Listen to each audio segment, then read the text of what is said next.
पूज्य लाला जी के कुछ विचार। सच्चा प्रेम वह है जिसमें न तो अपने को यह पता होता है कि गुरु उसे प्यार करते हैं और न ही यह कि वह गुरु से प्यार करता है। यह चीज़ किसी में ही पैदा होती है। जिसमें यह दशा पैदा हो जाती है वह पहली छलांग में ही अपने को परम सत्ता से जोड़ लेता है। इस दुनिया में ऐसे उदाहरण विरले हैं। हमेशा शिष्य की क्षमता ही गुरु को अपनी ओर खींचती है और यह क्षमता उसी के अंदर आती है जो पूर्व जन्मों में बहुत सी मंजिलों से गुजर चुका होता है। यहाँ गुरु इतना बाध्य हो जाता है कि वह उसे नज़रअंदाज करके दूसरों को चाहने पर भी आध्यात्मिक उन्नति नहीं दे सकता। यह तो ईश्वर का उपहार है, इस पर हमारा कोई वश नहीं है। जब ख्यालों की हालत शांतिपूर्ण हो जाती है तो विवेक बढ़ता है।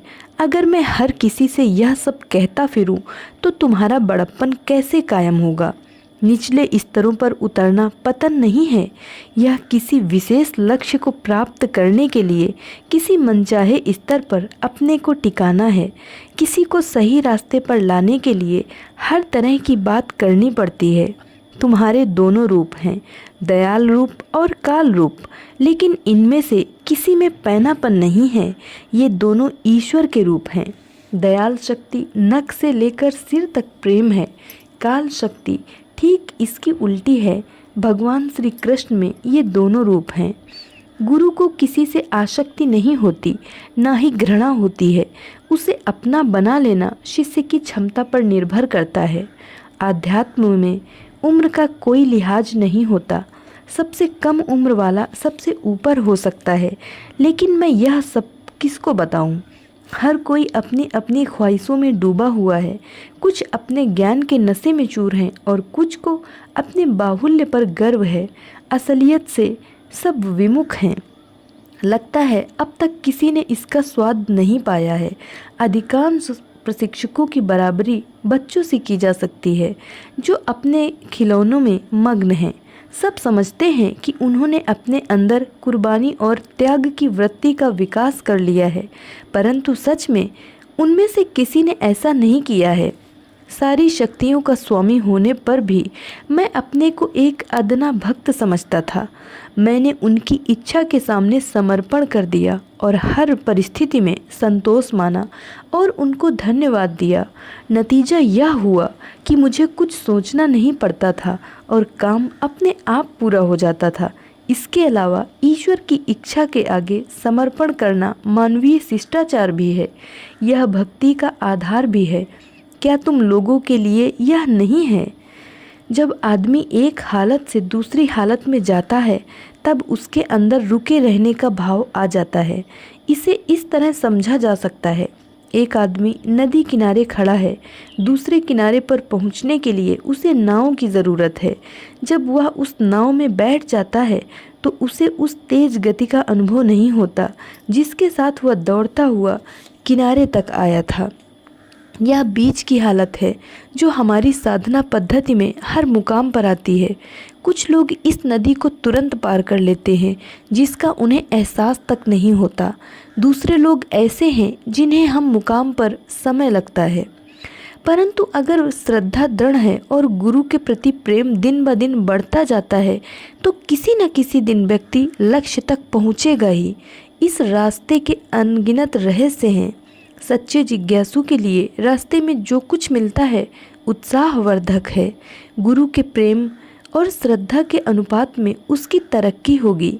यही बात आध्यात्मिक मुकामों पर भी लागू होती है। मान लो एक आदमी आ से बा पर पहुंचता है। हो सकता है कि उसे वह अनुभव न मिले जो किसी दूसरे व्यक्ति को इन्हीं दो मुकामों के बीच यात्रा करते समय हुआ था। जहाँ तक लक्ष्य पर पहुँचने का प्रश्न है, दोनों वहाँ पहुँच गए हैं। सबसे अच्छा तरीका यह है कि हर चीज़ गुरु पर छोड़ दें। दूसरे हर चीज़ को, चाहे वह अच्छी हो या बुरी, गुरु से आई हुई मानना चाहिए। मेरी खास मुस्कुराहट के पीछे का रहस्य यह था कि मैं सारे समय उनकी सेवा में मग्न रहता था और अपने को एक अदना खिदमतगार मानता था। मुझे बाहरी दिखावे से कोई सरोकार नहीं था।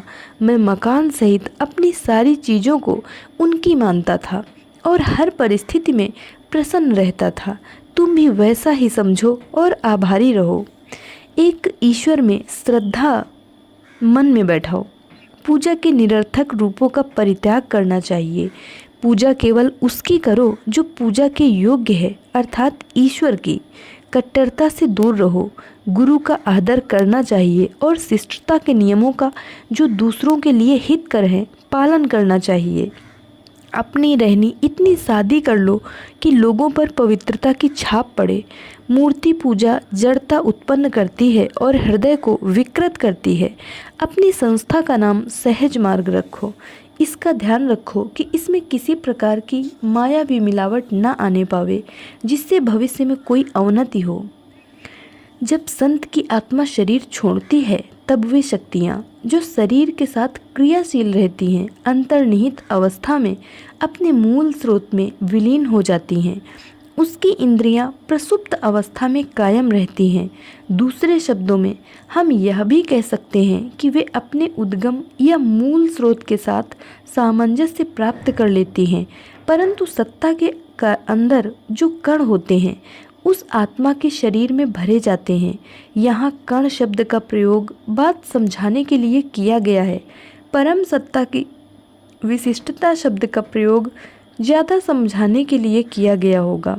इसलिए अपने जीवन काल में उसका विस्तार इतना विशाल होगा कि शरीर छोड़ने के बाद भी वह वैसा ही बना रहेगा। इसको असीम की अवस्था कहा जा सकता है। इन दिनों घटनाएं इस तरह की हो रही हैं कि हमारे लिए अपने आप को अछूता रखना कठिन हो गया है। आदमी वही है जो हर परिस्थिति में जिंदगी बिताने को तैयार है। संस्कारों का प्रभाव वातावरण में इस तरह व्याप्त है कि वह लोगों के विचारों को अक्षुब्ध नहीं रहने देता। यह हमारी ही गलती है।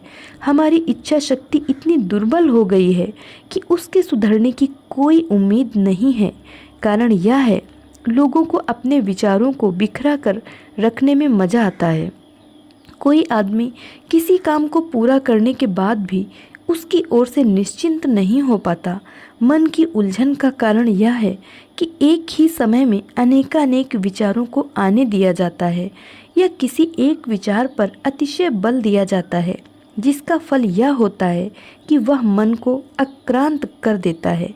जिससे बचने की एक ही दवा है, कोई भी काम जिसका संबंध ईश्वर से है इस तरह हाथ में लिया जाए कि वही मोक्ष का कारण बन जाए। हम अपने मिशन में शुरू से यही करते हैं। जो इस पर चलता है सफलता पाता है। दूसरी बात जिसे करना हर किसी के लिए ज़रूरी है, वह यह कि अपने को इस तरह ढालना चाहिए कि प्रेम और भक्ति को ही मुख्य उद्देश्य समझकर उनकी गिरफ्त में आ जाए। अब एक सवाल उठता है कि यह सब कैसे हासिल किया जा सकता है। उत्तर यह है कि वह किसी ऐसे विशिष्ट व्यक्ति को, जिसे वह पूर्ण समझता हो, ईश्वर का रूप माने और उससे प्यार करने लग जाए। फिर एक बात रह जाती है, प्यार की भावना कैसे पैदा की जाए। उत्तर है सही आचरण और काम के द्वारा। प्रश्न फिर भी हल नहीं होता, क्योंकि एक संदेह फिर उठता है कि सही आचरण और काम की आदत कैसे पड़े। फिर उत्तर है प्रार्थना और दूसरों के लिए सम्मान की भावना के द्वारा। एक और सवाल उठता है, इस दशा तक हम कैसे पहुँचे। उत्तर है अच्छी संगति में रहकर। संतों और भक्तों की कथाएं पढ़ना भी इसमें शामिल है। बिना किसी अभ्यास के इच्छा शक्ति कैसे दृढ़ की जा सकती है। उत्तर है किसी एक काम को महत्वपूर्ण मान लो और बाकी सबको गौड़। सबसे पहले एक इच्छा मन में करनी चाहिए कि मुझे अपनी इच्छा शक्ति सबल बनानी है। तब उसे उस काम को हाथ में लेना चाहिए। कोई विरोधी विचार मन में नहीं आने देना चाहिए। प्रश्न है, क्या कोई ऐसी विधि है जिसके द्वारा हमारे मन में उठा विचार तुरंत गुरु के मन में कौंध जाए। गुरु में उत्तर में है, गुरु में सर्वाधिक सीमा तक विलय हासिल करके उनसे सामंजस्य स्थापित करना ही एकमात्र विधि है। अपने को इस तरह से सम या निस्तरंग बना लें कि कोई ज्वार या भाटा शेष न रहे। इसका संबंध अभ्यास क्षेत्र से है और इसे केवल अभ्यास द्वारा ही अच्छी तरह से समझा जा सकता है। इस दशा को जीवनामृत कहा जाता है। यही सच्चे अर्थ में जीवन मुक्ति है, बशर्ते सचमुच मुर्दे की दशा पैदा हो जाए। असली चीज इसके परे है। मुझे यह दशा जन्म से ही प्राप्त थी और प्यारे रामचंद्र ने भी इसे विरासत में पाया है। यह दशा कैसे प्राप्त की जा सकती है?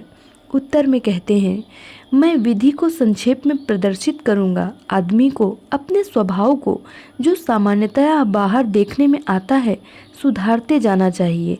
ऐसा करने से इस दशा को पाने में मदद मिलेगी। यह एक बड़ी उपलब्धि है।